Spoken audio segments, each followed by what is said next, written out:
ஓம் சாந்தி. நம்ம உடம்புல வரக்கூடிய பல பிரச்சனைகளோட உண்மையான காரணம் என்ன தெரியுமா? இப்போ பெரும்பாலான மருத்துவ சிகிச்சைகள் என்ன பண்ணுது? உடம்புல தெரியக்கூடிய சிம்டம்ஸை தான் ட்ரீட் பண்றாங்க. ஆனா ஆன்மீக கொஞ்சம் டீப்பரா பார்க்குது.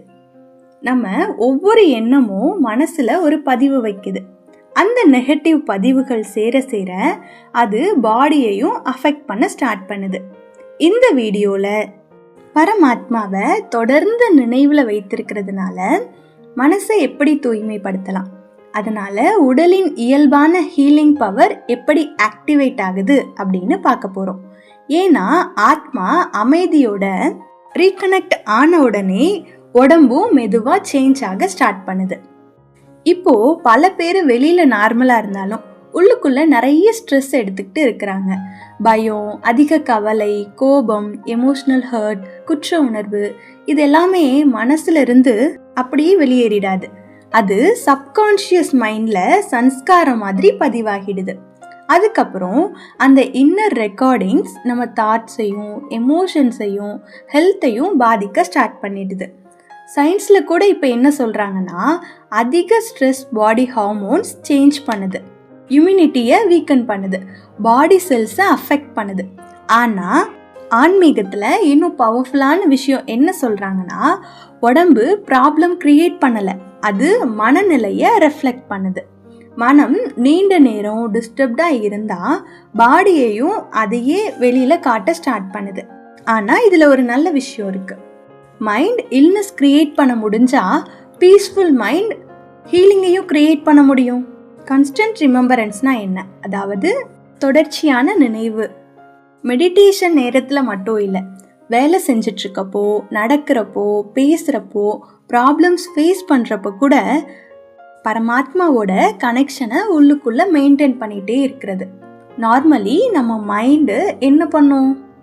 Passed, future, worries, fear, distractions இதில் ஓடிட்டே இருக்கும். அதுதான் இன்னர் ஸ்ட்ரெஸ்ஸை கிரியேட் பண்ணுது.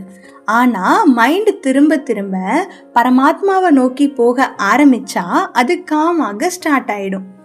அமைதி மனக்குழப்பத்தை ரிப்ளேஸ் பண்ணும், அன்பு எமோஷ்னல் பெயினை ஹீல் பண்ணும், தூய்மை உள்ளுக்குள்ளே இருக்கக்கூடிய ஹெவினஸை டிசால்வ் பண்ணும். அப்புறம் பாடியையும் மெதுவாக மாற்ற ஆரம்பிக்கும். ஏன்னா நம்ம ஒவ்வொரு செல்லும் மைண்ட் வைப்ரேஷனை ஃபீல் பண்ணுது. மனம் பீஸ்ஃபுல்லாக ஆகும்போது பாடி ஹீலிங் சிக்னல்ஸ் ரிசீவ் பண்ண ஆரம்பிக்கும். இந்த ரிமெம்பரன்ஸ் ஒரு ஸ்பிரிச்சுவல் ஃபயர் மாதிரி இருக்கும். பல வருஷமாக உள்ள சேமித்து வச்ச எமோஷ்னல் பெயினை மெதுவாக கரைக்கிறதுக்கு ஸ்டார்ட் பண்ணும். இப்போ நம்ம ஒரு சிம்பிள் ப்ராக்டிஸ் பார்க்கலாம். அமைதியாக உட்காருங்க. நான் இந்த உடம்பு கிடையாது, நான் ஒரு அமைதியான ஆத்மா அப்படின்னு ஃபீல் பண்ணுங்க. இப்போ பரமாத்மா கிட்ட இருந்து ஒரு தூய ஒளி உங்க மேலே வருது அப்படின்னு இமேஜின் பண்ணுங்க. அந்த லைட் மனசை காமாக்குது. ஹெவி ஃபீலிங்ஸ் எல்லாமே மெதுவாக டிசால்வ் ஆகுது. அந்த டிவைன் எனர்ஜி பாடி ஃபுல்லாக பாஸ் ஆகுது. Brain, heart, organs, every cell, உடம்பு முழுக்க அமைதியும் லைட்டும் நிரம்புற மாதிரி ஃபீல் பண்ணுங்க. இந்த ஸ்பிரிச்சுவல் கனெக்ஷன் நம்ம இன்னர் வைப்ரேஷன்ஸை சேஞ்ச் பண்ணுது. இன்னர் வைப்ரேஷன் மாறுறப்போ பாடியையும் நேச்சுரலி சேஞ்ச் ஆக ஆரம்பிக்கும். அதனால தான் நிறைய பேர் ரெகுலர் ரெமெம்பரன்ஸ்னால emotional balance, inner strength, better health இதெல்லாமே எக்ஸ்பீரியன்ஸ் பண்ணுறாங்க. ஏன்னா ஹீலிங் முதல்ல கான்ஷியஸ்னஸில் தான் ஆரம்பிக்குது. இன்றைய உலகத்தில் பெரிய ப்ராப்ளம் என்ன அப்படின்னா mental overload. Phone notifications, social media, negative news, comparison இதெல்லாமே மைண்டை அப்படியே கண்டினியூஸ்லி பொல்யூட் பண்ணிகிட்டே இருக்கு. அதனால் ரிமெம்பரன்ஸ் இல்லாமல் ஆயிடுது.